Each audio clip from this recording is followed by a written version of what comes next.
Hey guys, welcome back to RX pharma chat. So guys, आज मैं आपके लिए फिर से एक बार इम्पॉर्टेंट टॉपिक लेके आई हूँ जिसका नाम है डायबिटीज़। डायबिटीज़ मतलब शुगर। जब हमारे ब्लड के अंदर ग्लूकोज का लेवल और शुगर का लेवल बढ़ जाता है तो उस कंडीशन को हम बोलते हैं डायबिटीज़। तो गाइस, डायबिटीज़ आजकल एक कॉमन प्रॉब्लम हो गई है। हर पर्सन में, तीसरे पर्सन में हमें सुनने को मिलता है उस पर्सन को डायबिटीज़ की प्रॉब्लम है और डायबिटीज़ की वजह से उसकी बीपी भी हाई रहने लगा है, ब्लड प्रेशर हाई रहने लग गया। तो बहुत सारी बीमारियां ऐसी होती हैं जो कि डायबिटीज़ की वजह से हमारे बॉडी में राइज होने लग जाती हैं, प्रोड्यूस होने लग जाती हैं। तो वो क्या क्या डिजीज़ है, आज ये सब कुछ हम डिटेल से करने वाले हैं। तो गाइस, वीडियो को स्टार्ट करने से पहले हम कंटेंट्स देख लेते हैं कि आज क्या क्या हम अपनी वीडियो में स्टडी करने वाले हैं। तो सबसे पहले हम करने वाले हैं इंट्रोडक्शन ऑफ द डायबिटीज़। इसमें हम देखेंगे कि डायबिटीज़ प्रॉब्लम क्या होती है। Then types of the diabetes, diabetes जो है वो कितनी तरह की होती है। एंड देन करेंगे हम रिस्क फैक्टर्स क्या क्या होते हैं, डायबिटीज़ के causes of the diabetes, diabetes के क्या क्या कारण हो सकते हैं, साइन एंड द सिम्टम्स। जब किसी पर्सन को डायबिटीज़ की शिकायत हो जाती है तो उसमें क्या क्या लक्षण दिखते हैं, क्या क्या साइंस उसमें दिखते हैं। एंड देन द कॉम्प्लिकेशंस, जब किसी पर्सन को डायबिटीज़ की प्रॉब्लम हो जाती है तो उसकी बॉडी में क्या क्या चेंजेस आते हैं, क्या क्या कॉम्प्लिकेशंस उसकी बॉडी में हो सकते हैं। And then diagnosis of the diabetes, जब किसी पर्सन को डायबिटीज़ हो जाती है तो उसको कैसे डायग्नोस किया जा सकता है, कैसे हम पता लगा सकते हैं कि इसको डायबिटीज़ की शिकायत है। And who should be tested for the diabetes, किन पर्सनस को डायबिटीज़ का टेस्ट करवाना चाहिए। Management of the diabetes, diabetes की किस तरह हम मैनेज कर सकते हैं। And then prevention and treatment. तो गाइज, ये सारे कंटेंट्स जो हैं आज हम करने वाले हैं। कुछ होम रेमेडीज़ भी मैं आपको बताऊंगी और वो नेक्स्ट वीडियो में बताऊंगी कि डायबिटीज़ को हम किस तरह होम रेमेडीज़ के द्वारा भी ठीक कर सकते हैं। तो गाइज, टाइम की लिमिट को देखते हुए जितने भी कंटेंट्स आज हम डिटेल से स्टडी कर सकते हैं करेंगे। तो चलिए गाइज, आज की वीडियो को हम स्टार्ट करते हैं। चलिए गाइज, हम कंटिन्यू करते हैं अपनी डायबिटीज़ मेलाइटस। तो जो डायबिटीज़ होती है उसे हम कॉमनली डायबिटीज़ मेलाइटस भी कहते हैं। तो गाइज, क्या होता है, इसकी डेफिनेशन देख लेते हैं। It is a metabolic disorder characterized by the chronic disturbance of the protein, fat and carbohydrates metabolism. There is a high level of blood sugar over a prolonged period of time. मतलब ये क्या होता है, एक metabolic disorders होता है। हमारी body क्या है, इसमें डिफरेंट मेटाबॉलिज्म चलते हैं। जैसे हम खाना खाते हैं, प्रोटीन्स जाती है उसमें, विटामिन जाती है, फैट जाते हैं एंड कार्बोहाइड्रेट जाते हैं। तो ये क्या होता है, इनका मेटाबॉलिज्म चलता है। मेटाबॉलिज्म चलने के बाद ही ये हमारी बॉडी में जाते हैं, हमारे ब्लड में जाते हैं और ये अपने इंपॉर्टेंट जो न्यूट्रिएंट्स होते हैं हमारी बॉडी को मिल जाते हैं। तो ये डिफरेंट जो मेटाबॉलिज्म होते हैं, ये इनमें क्या होता है, डिसऑर्डर्स हो जाते हैं। मेटाबॉलिक डिसऑर्डर्स यहाँ पे क्रिएट होने लग जाते हैं डायबिटीज़ मेलाइटस की कंडीशन में। और वहाँ पे क्या होता है, हाई लेवल हो जाता है हमारे ब्लड शुगर का। हमारे ब्लड में, जैसे मैंने आपको पहले स्टार्टिंग में बताया कि हमारे ब्लड में ग्लूकोज का लेवल बहुत ज़्यादा बढ़ जाता है। ग्लूकोज का लेवल बढ़ने की वजह से क्या होता है, वहाँ पे मेटाबॉलिक डिसऑर्डर्स होने लग जाते हैं, जिस कंडीशन को हम कहते हैं डायबिटीज़ मेलाइटस कंडीशन। शुगर की प्रॉब्लम, जैसे कॉमनली हम पर्सन को अपनी लैंग्वेज में कहते हैं कि उसको शुगर हो गई है। Then it is the state of the chronic hyperglycaemia due to defect in the insulin secretion and its action और बोथ। क्या होता है, ये एक क्रोनिक हाइपरग्लाइसीमिया स्टेट होती है। हाइपरग्लाइसीमिया क्या होता है, जब हमारे ब्लड के अंदर ग्लूकोज का लेवल, शुगर का लेवल बहुत ज़्यादा बढ़ जाता है तो उस कंडीशन को हम क्या कहते हैं, हाइपरग्लाइसीमिया। तो ये एक ऐसी क्रोनिक कंडीशन होती है जहाँ पे ग्लूकोज का लेवल हमारे ब्लड के अंदर बहुत ज़्यादा बढ़ जाता है और वहाँ पे इंसुलिन सक्रीशन और उसका एक्शन जो है, और कभी कभी दोनों जो है वो डिफेक्ट होने लग जाता है। वहाँ पे इंसुलिन सिक्रीशन कम होने लग जाती है, उसका एक्शन जो वो परफॉर्म करता है तो वो क्या होता है, कम होने लग जाता है। There is excessive urine excretion and persistent thirst often caused by dysfunction in the hormonal regulation। तो इस कंडीशन में क्या होता है, यूरिनेशन एक्सेस होने लग जाता है, बहुत ज़्यादा आपको टॉयलेट जाना पड़ता है, आपको यूरिन पास करना पड़ता है, बहुत ज़्यादा टॉयलेट आता है, बहुत ज़्यादा यूरिन आता है उस कंडीशन में। परसिस्टेंट थर्स्ट, और बहुत ज़्यादा प्यास पर्सन को लगने लग जाती है, caused by dysfunction in hormonal regulations. तो क्या होता है, हमारे जो हॉर्मोनल्स होते हैं और रेगुलेशन जो होती है उनकी वो डिस्टर्ब हो जाती है। हमारे हॉर्मोन्स, हमारी बॉडी के जो हॉर्मोन्स होते हैं वो डिस्टर्ब रहने शुरू हो जाते हैं, उनकी रेगुलेशन जो होती है वो प्रॉपर वर्क नहीं कर पा रहे हैं वहाँ पे।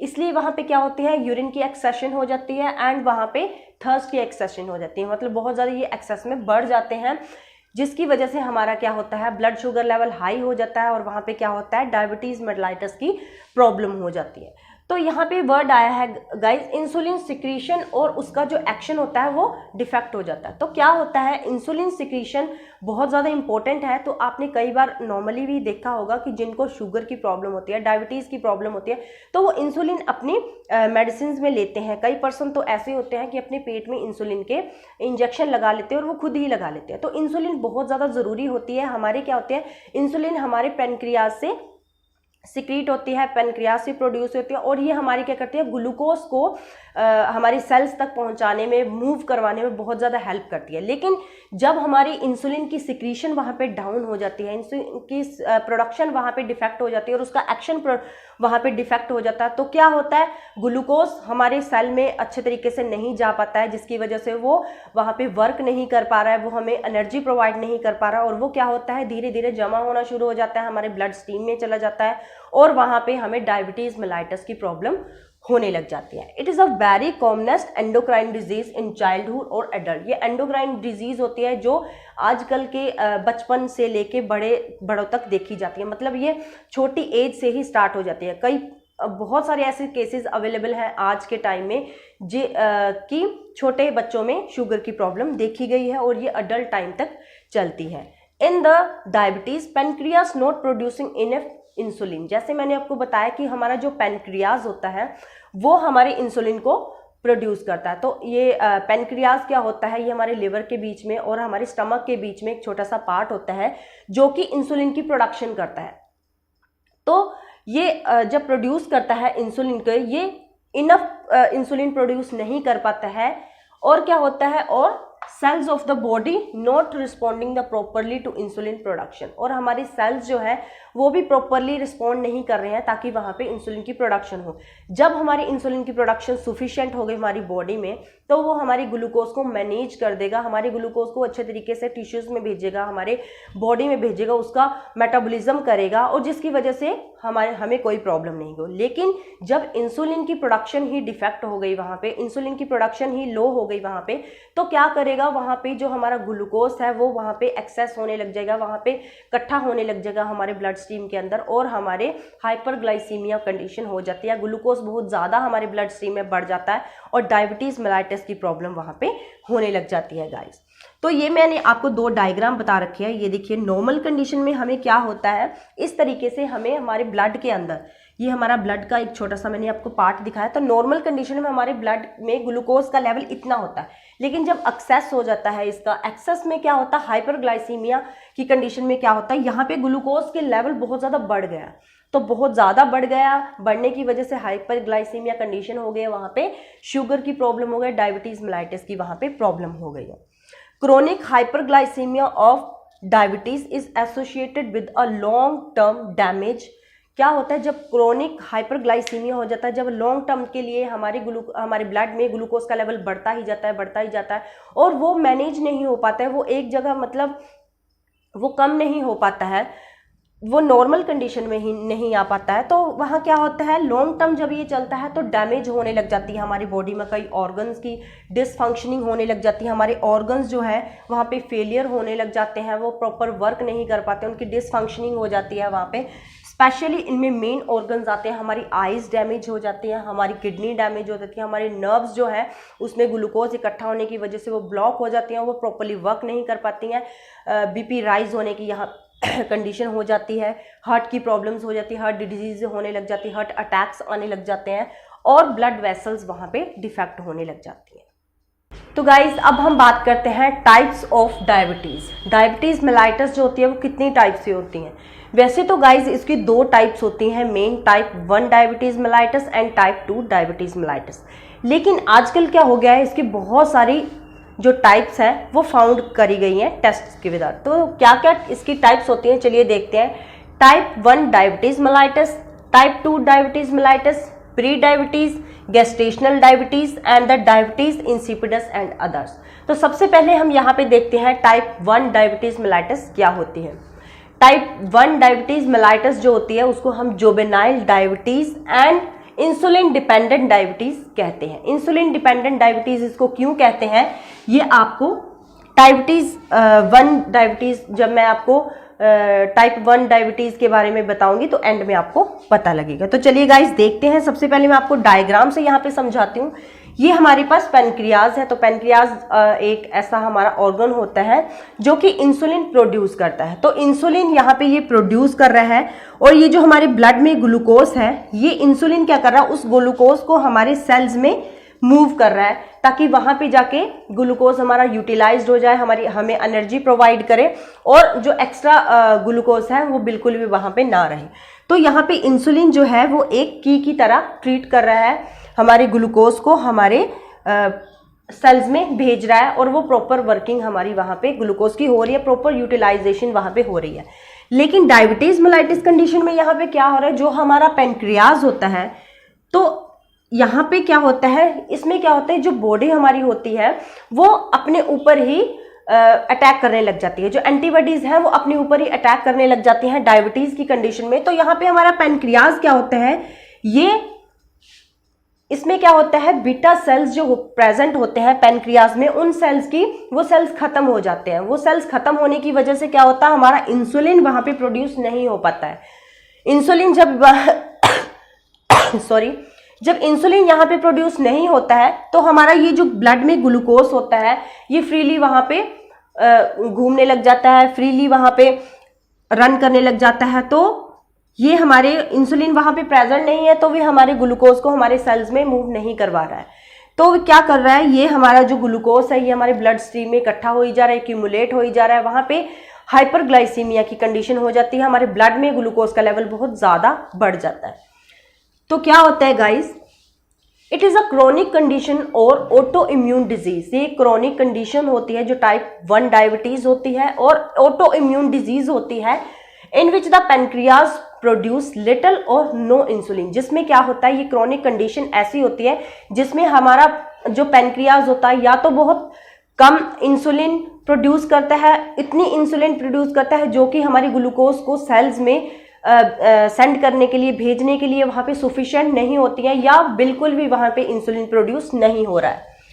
तो टाइप 1 डायबिटीज में क्या होता है, जो बॉडी है हमारी वो अपने ऊपर ही अटैक करने लग जाती है। जो एंटीबॉडीज है वो एंटीबॉडीज को ही खत्म करने लग जाती हैं, उन बैक्टीरियाज को खत्म करने लग जाती हैं जो कि हमारे लिए इंपॉर्टेंट होती हैं, उन बीटा सेल्स को खत्म कर देते हैं जो कि इंसुलिन को प्रोड्यूस करते हैं पेनक्रियाज में से। तो क्या होता है, the insulin producing cells are destroys.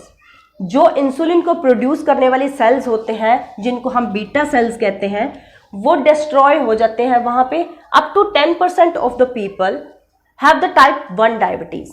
दुनिया में क्या है, 10% लोग ऐसे हैं जिनको टाइप 1 डायबिटीज से जो ग्रसित है, mostly diagnosed in the children. तो मोस्टली ये जो टाइप 1 डिजीज होती है ये चिल्ड्रन में पाई जाती है, यंगर में पाई जाती है और अडल्ट में पाई जाती है, जो कि हमें जो मतलब कि किसी भी एज में डेवलप हो सकती है। तो people with the type 1 diabetes need to take the insulin. जो जिनको टाइप 1 डायबिटीज होती है वो उनको क्या होता है, ज़रूरत होती है यहाँ पे इंसुलिन लेने की। तो इसीलिए इसको इंसुलिन, टोटली इंसुलिन के ऊपर डिपेंड होती है, इसलिए इसको इंसुलिन डिपेंडेंट डायबिटीज हम कहते हैं। तो अब है guys next type 2 diabetes mellitus. तो इसकी टाइप 2 क्या होती है, in this type the body doesn't make the sufficient insulin. इस कंडीशन में क्या होता है, हमारी बॉडी सफिशिएंट इंसुलिन प्रोड्यूस नहीं कर पाती है और body cells doesn't response normally to the insulin production. और हमारे सेल्स क्या करते हैं, इंसुलिन वो लेने के लिए, इंसुलिन हमारे उसको यूटिलाइज करने के लिए प्रॉपर रिस्पॉन्स नहीं कर रहे हैं, इसलिए वहाँ पे क्या होती है, इंसुलिन की रेजिस्टेंस हो जाती है, जिसकी वजह से हमारा क्या होता है, डायबिटीज मेलाइटस की प्रॉब्लम वहाँ पे हो जाती है, type 2 diabetes mellitus. This is most common type, ये मोस्ट कॉमन टाइप है डायबिटीज मेलाइटस की और 95% जो है लोग हैं इससे ग्रसित होते हैं। Usually occur in the middle age. Usually क्या होता है, मोस्टली ये मिडिल एज में जैसे 30 से अबव एज के लोगों में और एल्डर्स में पाई जाती है। लेकिन इसीलिए इसको क्या कहते हैं, अडल्ट ऑनसेट डायबिटीज मेलाइटस और इंसुलिन रेजिस्टेंस डायबिटीज मेलाइटस इसको कहते हैं। तो इस टाइप में क्या होता है guys, in this type of diabetes mellitus body produce the insulin. इसमें क्या होता है, जो हमारी बॉडी होती है, जो हमारी पेनक्रियाज होता है, वो सुफिशिएंट इंसुलिन प्रोड्यूस करती है, but the body cells have become less sensitive to insulin resistance. लेकिन क्या होता है, हमारी जो बॉडी सेल्स होते हैं वो इंसुलिन को ग्रैब करने के लिए, इंसुलिन को अच्छे तरीके से वहाँ पे यूटिलाइज्ड करने के लिए सफिशिएंट नहीं होते हैं, उनकी जो वो सेंसिटिव नहीं होते हैं, वो प्रॉपर तरीके से वहाँ पे वर्किंग नहीं कर रहे हैं, क्योंकि जो हमारी बॉडी है वहाँ पे इंसुलिन जो है वो इकट्ठा हो रहा है, रेजिस्टेंस हो रही है हमारी इंसुलिन की। The cell do not use the insulin properly, मतलब कि जो सेल्स है वो इंसुलिन की प्रॉपर यूटिलाइजेशन वहाँ पे नहीं हो रही है, हमारे मेटाबॉलिज्म में प्रॉपर यहाँ पे इंसुलिन यूटिलाइज नहीं हो रहा है, प्रॉपर यहाँ पे इंसुलिन का यूज नहीं हो पा रहा है, इसलिए वहाँ पे इंसुलिन के रेजिस्टेंस हो गई। वहाँ पे सुफिशिएंट इंसुलिन तो प्रोड्यूस हो रहा है लेकिन वो रेजिस्टेंस हो गई, वहाँ पे इंसुलिन इकट्ठा हो रहा है, वो हमारी जो सेल्स है वो प्रॉपर रिस्पॉन्स नहीं कर रहे हैं इंसुलिन यूज करने के लिए एज द नीड। जैसे जैसे हमें इंसुलिन की जरूरत बढ़ती जाती है, ताकि वो पैनक्रियाज वहां पे क्या करता है, अपनी एबिलिटी को, वो इंसुलिन को प्रोड्यूस करने की एबिलिटी को रिड्यूस कर देता है to produce the insulin. It is found in children and adult nowadays. और आजकल क्या हो गया है, ये छोटे बच्चों में और एडल्ट्स में भी देखा गया। तो मैं आपको डायग्राम से यहाँ पे समझाती हूँ। ये देखिए, ये है हमारा पेनक्रियाज। तो पेनक्रियाज क्या करता है, पेनक्रियाज में जो बीटा सेल्स होते हैं ये क्या करते हैं, इंसुलिन को प्रोड्यूस करते हैं।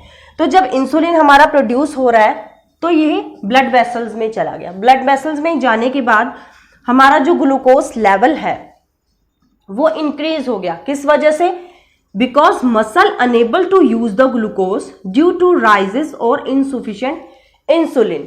क्योंकि वहां पे जो इनसुफिशिएंट इंसुलिन है, वहां पे रेजिस्टेंस, इंसुलिन की रेजिस्टेंस होने की वजह से सुफिशिएंट इंसुलिन नहीं मिल पा रहा है, और वो जो ग्लूकोज है वो फ्रीली वहां पे रन करी जा रहा है, फ्रीली वहां पे घूम रहा है, और जो हमारे मसल्स हैं वो भी अनेबल हो गए हैं। क्यों, क्योंकि हमारे जो सेल्स हैं वो प्रॉपर वर्क नहीं कर पा रहे हैं, प्रॉपर वर्किंग नहीं कर पा रहे हैं हमारे सेल्स, इसकी वजह से वो प्रॉपर इंसुलिन की यूटिलाइज नहीं कर रहे हैं, वहां पे यूटिलाइज नहीं कर रहे हैं। तो इसका मतलब क्या है, जो हमारा ग्लूकोज है वो फ्रीली वहां पे फाउंड हो रहा है, फ्रीली हमारे ब्लड स्ट्रीम में घूम रहा है, उसकी भी हमारे सेल्स में यूटिलाइजेशन नहीं हो रही है, वहां पे प्रॉपर वर्क नहीं हो रहा है, उसका हमारी एनर्जी प्रोड्यूस करने में ग्लूकोज का यूज नहीं हो रहा है। इसकी वजह से हमारा क्या हो गया, ग्लूकोज का लेवल हमारे ब्लड के अंदर बढ़ गया। तो गाइज ये अपनी ही बॉडी की डिफेक्ट होते हैं, ये हमारे खाने पीने के ऊपर डिपेंड करते हैं।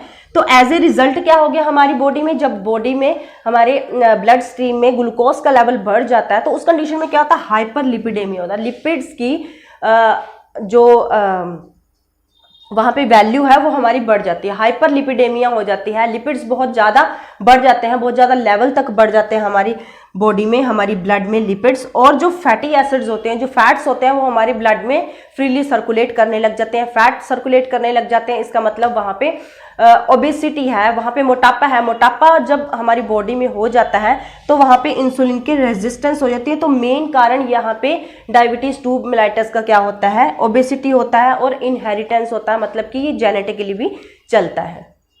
बात करते हैं pathophysiology of the type 2 diabetes mellitus. तो डायबिटीज मेलाइटस जो होता है टाइप 2, ये मेनली ओबेसिटी की वजह से होता है। जिन पर्सन्स में मोटापा बहुत ज़्यादा होता है उन पर्सन को डायबिटीज़ की शिकायत होती है। तो इसमें क्या होता है, हमारा बीपी भी राइज होने लग जाता है। तो सबसे पहले देखते हैं हम क्या होता है, पेनक्रियाज में हमारा क्या कंडीशन होती है। यहाँ पे इंसुलिन के सिक्रीशन डिक्रीज हो जाती है। क्यों, क्योंकि वहाँ पे बीटा सेल्स का जो मास है वो डिक्रीज हो गया, जिसकी वजह से वहाँ पे हाइपर ग्लूकोनेमिया हो गया, ग्लूकोज का लेवल बहुत ज़्यादा बढ़ जाता है हमारे ब्लड के अंदर। Adipocytes, hyperlipidaemia and increase the fatty acid circulation. हमारी ब्लड के अंदर, हमारे ब्लड सर्कुलेशन के अंदर जो फैटी एसिड्स है वो लगातार वहाँ पे मूव करी जा रहे हैं, वहाँ पे सर्कुलेट कर रहे हैं। फैटी एसिड्स का लेवल बहुत ज़्यादा बढ़ गया वहाँ पे, और हाइपरलिपिडेमिया हो गया। लिपिड्स की लेवल भी बहुत ज़्यादा, लिपिड्स की जो मात्रा है हमारे ब्लड के अंदर वो भी बहुत ज़्यादा बढ़ गई। एडिपोस टिश्यूज़ में हमारे मतलब एडिपोज टिश्यूज हमारे क्या होते हैं, ये जो फैट्स वगैरह होते हैं इसको इकट्ठे करते हैं, लिपिड्स वगैरह होते हैं इनमें पाए जाते हैं। तो एडिपोज टिश्यूज में क्या होता है, एडिपोसाइट्स वहां पे होता है, इन्फेक्शन होने लग जाता है और वहां पे लिपिड्स की बहुत ज्यादा लेवल बढ़ जाता है। मसल इंसुलिन रेजिस्टेंस, हमारे मसल्स में क्या होता है, सेल प्रॉपर तरीके से इंसुलिन को रिसीव करने के लिए, इंसुलिन के यूटिलाइज करने के लिए वहाँ पे रिस्पॉन्स नहीं कर रहे हैं, इसलिए वहाँ पे मसल इंसुलिन रेजिस्टेंस वहाँ पे हो जाती है।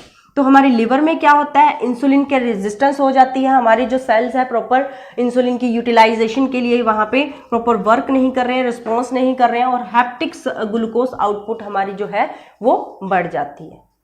तो नेक्स्ट टाइप है गाइस हमारी pre diabetes. Pre diabetic condition कौन सी होती है, डायबिटीज होने की पहले की condition, before stage of type 2 diabetes. जिनको टाइप 2 डायबिटीज होने के चांसेस होते हैं उसके पहले की जो कंडीशंस होती है उसको हम कहते हैं प्री डायबिटीज। इसमें क्या होता है, जब ब्लड टेस्ट में हमारी कम शुगर आती है लेकिन वो वाला लेवल इसमें नहीं आता है, वो वाला लेवल जहाँ पे टाइप 2 डायबिटीज डायग्नोज्ड होती हैं वो वाला लेवल नहीं फाउंड होता है, लेकिन उससे पहले कुछ हाई शुगर हमें अपने ब्लड में फाउंड होती है जिसको लेटर लाइफ में टाइप 2 डायबिटीज होने के चांसेस होते हैं। नेक्स्ट है guys gestational diabetes. Gestational diabetes के ऊपर मैं आपको फुल वीडियो प्रोवाइड करूंगी और अभी मैं थोड़ी सी आपको इंट्रो दे देती हूँ इसकी। तो गेस्टेशनल डायबिटीज कौन सी डायबिटीज होती है, ये कंडीशन कुछ वुमेन्स में अक्कर होती है, स्पेशली वुमेन्स में होती हैं। तो वुमेन्स में क्या होती है, प्रेगनेंसी के ड्यूरिंग उनको ये वाली प्रॉब्लम होने लग जाती है। इस कंडीशन में क्या होता है गाइस, 24-28 वीक्स के बीच में जो अल्ट्रासाउंड होता है उस अल्ट्रासाउंड में हमें पता चल जाता है, उन टेस्ट में हमें पता चल जाता है कि किसी वुमेन को डायबिटीज़ की प्रॉब्लम हो रही है। तो अगर किसी वुमेन को ये प्रॉब्लम हो रही है डायबिटीज़ की ड्यूरिंग प्रेगनेंसी, तो उसको लेटर लाइफ में टाइप 2 डायबिटीज़ होने के चांसेस 90% बढ़ जाते हैं। तो इस कंडीशन में क्या होता है गाइस, बेबी को भी लेटर लाइफ में यहाँ पे डायबिटीज़ होने के चांस रहते हैं। डायबिटीज इंसिपिडस नेक्स्ट टाइप है इसकी, रेयर कंडीशन में होती है ये वाली। इस कंडीशन में क्या होता है, हमारी जो किडनी होती है उससे यूरिन का फ्लो बहुत ज़्यादा होने लग जाता है, यूरिन की प्रोडक्शन बहुत ज़्यादा होने लग जाती है। उस कंडीशन में हमें क्या होता है, यहाँ पे डायबिटीज इंसिपिडस की टाइप देखने को मिलती है। नेक्स्ट है drugs and chemical induced diabetes. इस टाइप में क्या होता है गाइस, इसको हम सेकेंडरी डायबिटीज मेलाइटस भी कहते हैं। इस कंडीशन में क्या होता है, ये स्पेशली पेशेंट्स को हो जाती है उनमें जिनमें ऑर्गन्स ट्रांसप्लांट हो गए हैं। तो ऑर्गन ट्रांसप्लांट होने की वजह से भी ये डायबिटीज़ देखी गई है, जिनमें HIV या एड्स की यहाँ पे ट्रीटमेंट चल रही है, क्योंकि वहाँ पे बहुत ज़्यादा ग्लूकोकोर्टिकोस्टेरॉइड यूज़ किए हुए होते हैं। तो उस कंडीशन में भी ये सेकेंडरी डायबिटीज़ जो है वो देखने को मिलती है। तो गाइस टाइम की लिमिट को देखते हुए आज की वीडियो में इतनी ही प्रोवाइड करूंगी। नेक्स्ट वीडियो में हम नेक्स्ट कंटेंट करने की पूरी कोशिश करेंगे। तो गाइस आज की मेरी वीडियो आपको कैसी लगी मुझे ज़रूर बताना, और अगर आप मेरे चैनल पर नए हैं तो प्लीज़ मेरे चैनल को सब्सक्राइब कीजिए और वुमेन पावर को सपोर्ट कीजिए। साथ में दिए गए नोटिफिकेशन बेल को भी प्रेस कीजिए ताकि नई आने वाली वीडियो को आप बिल्कुल भी स्किप ना कर पाएं। तो चलिए गाइस मिलते हैं नई वीडियो में नई इन्फॉर्मेशन के साथ, तब तक के लिए good bye, have a nice day.